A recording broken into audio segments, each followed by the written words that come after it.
جب شاہ فیصل کو کہا، شاہ فیصل بادشاہ نے اجازت مانگی فرانس کے بادشاہ سے، اس نے کہا ہمیں مکے میں چرچ بنانے دو، تم فرانس میں مسجد بنا لو، شاہ فیصل خاموش ہو گیا۔ لیکن یہ لوگ گئے ہیں نبیوں کی تعلیم والے، نبی کی محنت والے، آج فرانس کے اندر ہزاروں مساجد ہیں اور فرانسیسی مسلمان ہو رہے ہیں، یہاں بھی آئے ہیں آپ کے سامنے، یہاں بیٹھ کر تقریر بھی کر کے گئے ہیں۔ تو پتہ یہ چلا کہ یہ نبیوں کی، جب دو نبیوں کو انہوں نے دھتکارا، اللہ نے مثال اس تیسرا بھیج دیا۔ وہ تیسرا بھی جب آیا تو ان کو انہوں نے، ایک آدمی، سارے انکار کر رہے تھے مالدار پڑھے لکھے، لیکن ایک غریب آدمی حل چلا رہا تھا، وہ دو وجہ من اقصى المدینۃ رجل یسعی یا قوم، دوڑتے ہوئے کہنے لگا، سانس پھولے ہوئے، اے میری قوم، اتبعوا، ان کی بات مانو، لا یسألکم اجرا، یہ تم سے معاوضہ نہیں چاہتے، یہ اللہ کے رسول ہیں، جو بات کر رہے ہیں تمہاری خیر خواہی کی ہے، ان کی بات تو سنو۔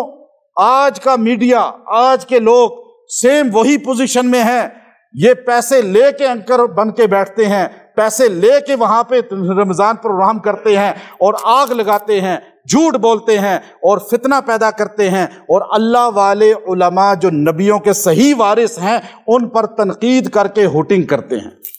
یہ وہی سیم سٹائل ہے سورہ یاسین والا۔ تو اب دیکھیے، جب یہ کہا تو لوگوں نے اس کو مارنا شروع کر دیا، مار مار کے مار ہی دیا۔ جب وہ مر گیا، اللہ نے کہا فدخلی، داخل ہو جا جنت میں داخل ہو جا۔ وہ مرتے ساتھ ہی جنت میں چلا گیا۔ اب وہ اللہ کا ولی ہے، اللہ کا ولی ہے، قرآن والا، سورہ یاسین والا۔ یہ ولی نہیں تھا جو آج جنہیں ہم ولی دنیا میں کہتے ہیں ان کے شعبدے دیکھ کر، یہ قرآن والا ولی۔ اور جیسے ہی جنت میں گیا، کہنے لگا یا لیت قومی یعلمون، کاش میری قوم کو پتہ چل جاتا کہ بما غفر لی ربی وجعلنی من المکرمین، اللہ نے مجھے بخش بھی دیا اور عزت بھی دے دی۔ کاش کیوں کہہ رہا ہے؟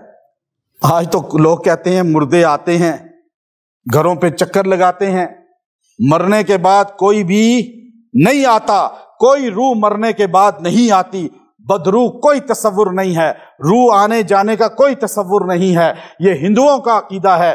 سورہ یاسین کا عقیدہ یہ ہے کہ ولی کامل کہہ رہا ہے کاش میں واپس چلا جاؤں، جا کے بتا دینا، آ کے بتا دے، پھر خواب میں آ جائے، کسی کو آ جائے۔ یہ سارا شبدہ جھوٹ ہے کہ مردے آتے ہیں، بما غفر علی، جا کے بتا دوں کہ مجھے اللہ نے بخش دیا۔ جو آدمی یہ بات کہے گا، جب یہ روزانہ پڑھے گا، پہلے بما غفر علی ربی وجعلنی من المکرمین، جب بھی کسی مجلس میں جائے گا یہ 33 بار 33 ٹائم پڑھ کے جائے گا، اللہ وہاں اس کو عزت دے گا، شان عطا فرمائے گا۔ اور پھر اس کے بعد دیکھیے کہ اس کے اندر ایک آیت ہے جو اس کا دل ہے سورہ یاسین کا، سلام قولا من رب الرحیم، یہ اللہ کہے گا سلام جنت میں۔ یہ وہ سلام اللہ یہاں بیان کر رہا ہے کہ میں جنت میں تمہیں کہوں گا سلام سلام، سلام اللہ کہے گا۔ جو چاہتا ہے کہ کسی کی شادی نہ آتی ہوتی ہو، کوئی بھی شادی بالکل رک گئی ہو اور بند کر دی گئی ہو جادو سے، تو وہ سلام قولا من رب الرحیم 370 مرتبہ 70 دن تک پڑھے۔ ان 70 دن میں لڑکا لڑکی کی شادی ہو جائے گی اور لازماً اس کا اثرات ملیں گے۔ دن بہت زیادہ ہیں لیکن یہ دن 70 کچھ بھی نہیں ہے، یہاں تو سالوں سال بیت گئے۔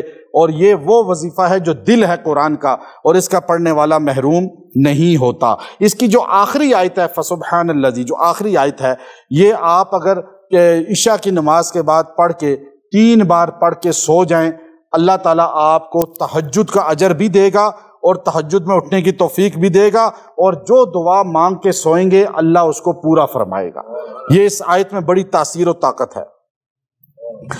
سورہ صافات، یہ قرآن پاک کی بہت شاندار صورت ہے، اور جنات کو تباہ کرنے والی اس سے بڑی صورت کوئی نہیں۔ جنات سے مراد شیاطین جنات، مسلم جنات تو ہمارے طرح ہمارے بھائی ہیں، وہ تو ہماری ہی اور نبی کی امتی ہیں، اور ہم انہیں اپنی ہی طرح سمجھتے ہیں، نبی کا امتی۔ لیکن جو شیاطین ہیں ان کو اس سے بڑی صورت کوئی نہیں ہے جو پکڑ میں لے آئے، جو سزا میں لے آئے۔ سورہ صافات کا پہلی جو 10 آیتیں ہیں، یہ جن کا کوئی مریض ہو جنات کا، کوئی حد درجے تھکا ہوا اس کے اوپر جن آ چکا ہو اور اسے شدید تکلیف دیتا ہو تو یہ اس پر پڑی جائے تو اللہ تعالیٰ اس کو فوراً دور فرما دیتے ہیں، بلکہ جنات جلنا شروع ہو جاتے ہیں۔ اس کے اندر اللہ نے ایسی تاثیر رکھی ہے۔ ابھی ہمارے نوجوانوں کے بڑے محبوب ہیں ظفر سپاری صاحب، وہ پہلی رمضان کو تراویح سے پہلے ہی مجھے کہا کہ میں مسجد آیا ہوں باہر۔ میں نے کہا جی آپ خیریت تو ہے؟ کہا میری حالت ٹھیک نہیں ہے، عجیب میری کیفیت، میں انگلینڈ سے آیا ہوں تو میں ڈاکٹروں کے پاس گیا ہوں، کوئی علاج میرا، انہوں نے کہا جی سب ٹھیک ہے تو ابھی آپ مجھے دیکھیں۔ میں نے کہا میں آ جاتا ہوں، چونکہ انزل الناس منازلہم، لوگوں کو اس کے رتبے کے مطابق لینا پڑتا ہے۔ تو میں نے ان کو یہاں آ کر جو ہے چیک کیا، میں نے کہا بہت سخت آپ پہ نظر ہے اور جناتی نظر ہے، پھر دم کرنا یہاں شروع کیا۔ انہوں نے اپنے سوشل میڈیا پہ ویڈیو چلا دی، بہت سے لوگ حیران، جیسے تبصرہ کرنے والے، ان کو یہ نہیں اندازہ کہ یہ اللہ نے قرآن جو ہے یہ شفا سب کے لیے رکھا ہے۔ ابھی ان کی حالت یہ تھی کہ وہ بالکل چکرا رہے تھے، عجیب ان کا چہرہ مرجھایا ہوا تھا، لیکن جیسے ہی اگلا دن آیا تو آپ کے سامنے یہاں کے بیٹھے کیسے چہرہ کھلا ہوا تھا، کیسے جو ہے ایک دم چہرہ فریش ہو چکا تھا، وہ اثر ختم، کہنے لگے الحمدللہ ابھی عمرہ بھی کر کے آئے ہیں کہ میں بالکل ٹھیک ہو گیا ہوں۔ اور وہاں سے ہی مجھے کہا میں آپ کے لیے دعا کر رہا ہوں۔ اصل چیز کیا ہے کہ جنات دنیا کا کوئی ہو وہ اس سے ختم ہو جاتا ہے۔ جنات چوریاں کرتے ہیں، گھر میں چوری ہو جائے، چیز ادھر سے گھومے، زیور چوری ہو گیا، پیسہ چوری ہو گیا، کوئی اور چیز چوری، آپ یہ 10 آیتیں پڑھیں، پانی پہ دم کر کے گھر میں پھونک دیں یا لکھ کے بھی لگا دیں گے تو گھر سے جنات بھاگ جائیں گے۔ اب دیکھیے ہمارے نبی صلی اللہ علیہ وسلم کے نسائی شریف میں صحابی ابو ہریرہ کہنے لگے میری کھجوریں چوری ہو جاتی ہیں یا رسول اللہ۔ آپ نے کہا کہ اچھا تم یہ جو ہے ذرا پڑھو دعا اور وہاں پہ پہرا دو۔ آپ نے دعا پڑھی اور پہرا دیا تو جن پکڑا گیا، انسانی شکل میں آیا تھا، تو آپ نے اسے باندھا تو اس نے کہا مجھے چھوڑ دو، میں تمہیں ایک دعا بتاتا ہوں آیت الکرسی، جہاں پڑھی جائے گی ہم بھاگ جاتے ہیں۔ صبح حضور کو بتایا، میں نے چھوڑ دیا تھا آیت الکرسی سن کر، کہا اگر تو باندھے رکھتا تو یہاں سارے مدینے والے اس کو دیکھتے۔ اب نسائی سے پتہ چلا کہ جن ایسا کرتے ہیں، جو لوگ کہتے ہیں جی نہیں جنات نہیں ہوتے، یہ ویسے باتیں ہیں، وہ بھی غلط ہیں، اور جو جنات ہی کو مشکل کشا سمجھتے ہیں وہ بھی غلط ہیں۔ دونوں جاہل طبقہ ہے، جو جنات کا انکار کرتا ہے وہ بھی جاہل ہے۔ کیوں کہ سورہ جن قرآن میں ہے، جنات شرارتیں کرتے ہیں۔ آپ اٹھائیں بیہقی سنن باہقی کی صحیح حدیث ہے کہ سرکار دو عالم، ہمارا ایک کچھ لوگوں کو حیضہ ہے، جیسا کہ حضرت مولانا طارق جمیل صاحب نے بھی اس کو کہا ایک اینکر کو کہ بھائی تمہیں بخاری مسلم کے علاوہ کوئی نظر ہی نہیں آتا، اور حدیثوں کے انبار ہیں، 10 لاکھ حدیثیں ہیں نبی کریم صلی اللہ علیہ وسلم کی، جم الفوائد ہے، مستدرک حاکم ہے، بیہقی ہے، مصنف ابن ابی شیبہ ہے، مصنف ابن ابی عبد الرزاق ہے، یہ بخاری کی طرح مستند کتابیں ہیں اور صحیح حدیثیں ان کے اندر موجود ہیں، سیاہ ستہ کی کتابیں ہیں۔ خالی 2 کتابوں کو لے کر بیٹھ جانا یہ جہالت پر مبنی ہوتا ہے ان لوگوں کا کہ ان کو آتا ہی کچھ نہیں ہے، بس لکیر کے فقیر ہیں، جو انہیں رٹا لگایا ہے وہی آ کے بول رہے ہیں۔ اور آپ علماء کے سامنے بیٹھیں گے جنہوں نے زندگی کھپائی ہے ان کتابوں کو پڑھنے کے لیے، تو پھر آپ ان کے سامنے جو اپنے آپ کو بڑا نہ بنائیں بلکہ ان کی مان کے چلیں۔ تو بیہقی سنن کے اندر ابو دجانہ کی حدیث ہے کہ میرے گھر میں جن تنگ کرتے تھے، میں سرکار کے پاس آیا، سرکار دو عالم صلی اللہ علیہ وسلم نے مجھے تعویذ لکھ کر دیا، یہ تعویذ بھی ثابت ہو گیا۔ تعویذ لکھ کر دیا، وہ تحدیدی نامہ سنا ہوا ہے نا آپ نے، تحدیدی نامہ، وہ ابو دجانہ والا، کہا اے ابو دجانہ اپنے تکیے کے نیچے رکھ دے، اب جن کبھی تیرے گھر نہیں آئیں گے۔ علماء نے لکھا ہے حدیث میں کہ یہ نبی کے لکھے ہوئے الفاظ ہیں، جس گھر میں لکھ کے لٹکا دیے جائیں جن نہیں آتے۔ اب تعویذ میں اگر شرکیہ کلمات ہے تو وہ حرام ہے، لیکن اگر قرآن و سنت ہے تو وہ جائز ہے۔ اب یہ ایک بندہ کہے کہ انگور ہی حرام ہے کیونکہ شراب حرام ہے، تو وہ جاہل ہوگا یا نہیں ہوگا؟ انگور اور چیز ہے، شراب اور تھوڑا بہت آپس میں جوڑ تو ہے لیکن بالکل جوڑ۔ اب کہ جی تعویذ حرام ہے، ایک حدیث ضعیف بھی ہمیں دنیا میں نہیں ملتی جو کہ تعویذ حرام ہے۔ صحیح تو الگ بات ہے نا، ضعیف بھی نہیں ملتی۔ میں افریقہ کے اتنے بڑے عالم ہیں، شیخ مولانا احمد صادق دسائی، بہت بڑے عالم ہیں ساؤتھ افریقہ کے، ٹائم دیا 5 منٹ کا، بس 5 منٹ ملنا، اور بڑے باروب ہیں بہت۔ میں جیسے ہی بیٹھا تو انہوں نے کتاب دیکھی، انہوں نے کہا یہ تعویذ تو شرک ہے۔ میں نے کہا حضرت آپ اتنے بڑے عالم ہیں اور آپ یہ بات کہہ رہے ہیں؟ میں نے کہا یہ میری آخر میں جو میں نے حدیثیں لائی ہیں وہ ذرا دیکھیے کہ حضور علیہ السلام نے تمیمہ سے منع کیا ہے، تعویذ سے نہیں۔ تمیمہ اور چیز ہے، تعویذ اور ہے، جو انگور اور ہے، شراب تمیمہ اور تعویذ ایسے ہی ہے جیسے انگور اور شراب آپس میں قریب قریب ہے. انگوروں کو نچوڑ لیں شراب بن جاتی ہے، انگور یوں کھا لیں تو جائز ہے. اب آپ دیکھیے، تمیمہ جس میں شرکیہ کلمات ہوں، تعویذ جس میں قرآن و سنت کے الفاظ ہوں، تعوذ معوذتین، اس کو کون حرام کہتا ہے؟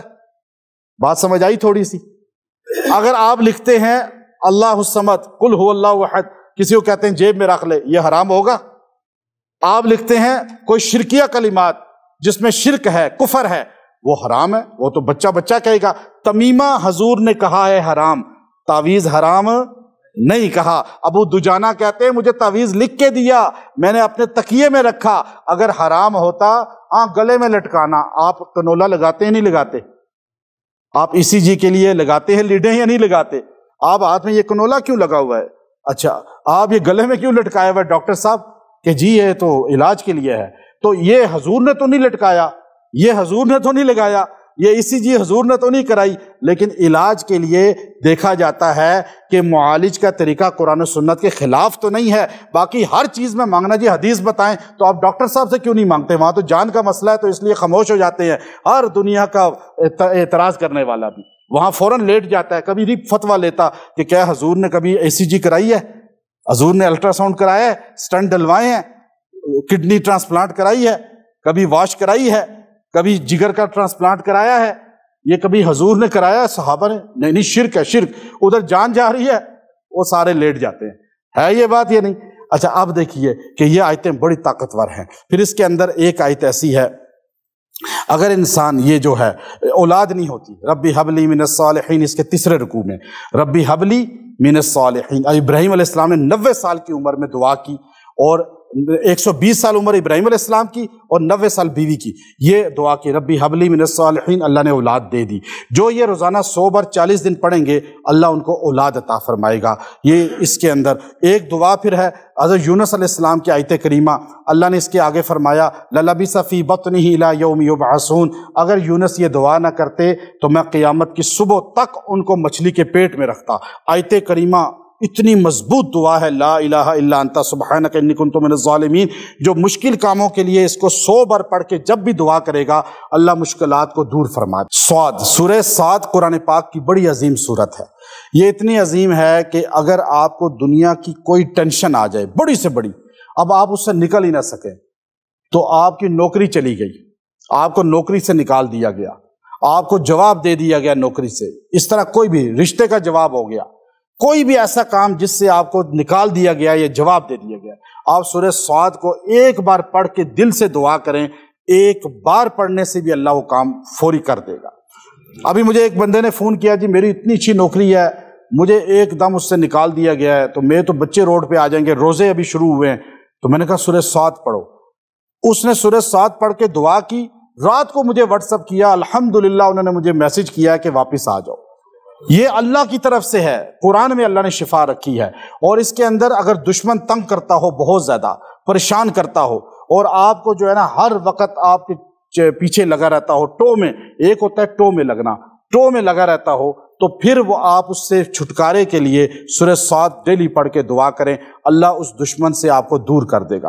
اور جو خامیاں آپ کی تلاش کر رہا ہے، آپ کی ٹو میں لگا ہوا کہ اس کی غلطی ملے، اسے ہم پکڑیں، تو آپ دیکھیں ایک دشمن، جن کو ہم کیوں ڈرتے ہیں؟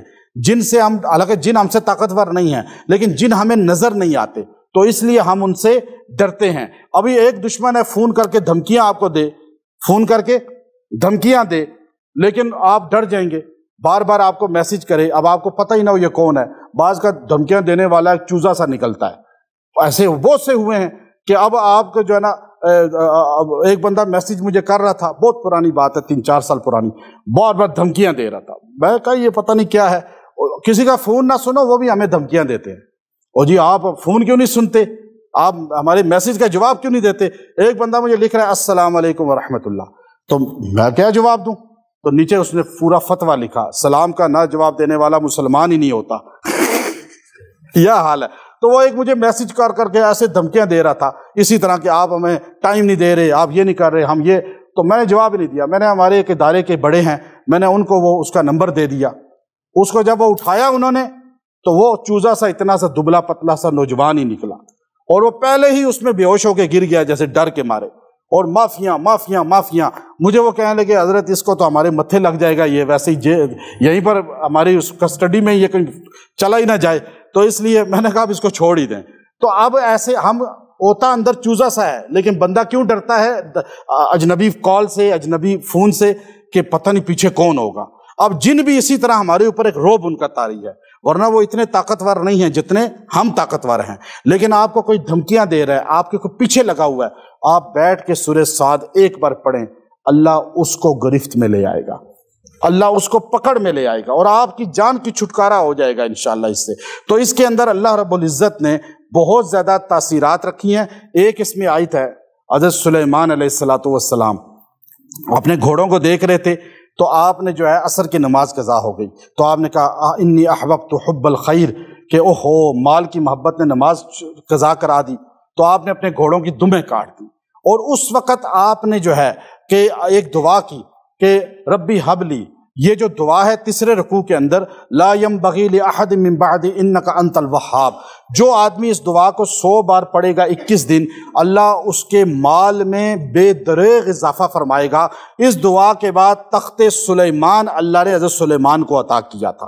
جو بھی اس دعا کو 21 دن پڑھے گا تیسرے رکوع میں جو ہے، اللہ تعالیٰ اس دعا کی برکت سے اسے عروج دے دے گا، اسے بلندی دے دے گا. پھر اس کے بعد حضرت ایوب علیہ السلام کی چوتھے رکوع میں دعا ہے کہ جو بیمار ہو، لا علاج بیماری ہو جائے، گردوں کی، کینسر کی، کوئی بھی، وہ اس دعا کو ایوب اذ نادی ربہ انی مسنی الضر وانت ارحم الراحمین، اس دعا کو 70 بار پڑھ کے پانی پہ پیے، اللہ تعالیٰ اس کی بیماری کو دور فرما دے گا، اسے بیماری سے چھٹکارا دے دے گا، اور اللہ اسے پریشانیوں سے نکال دے گا. وآخر دعوانا ان الحمد للہ رب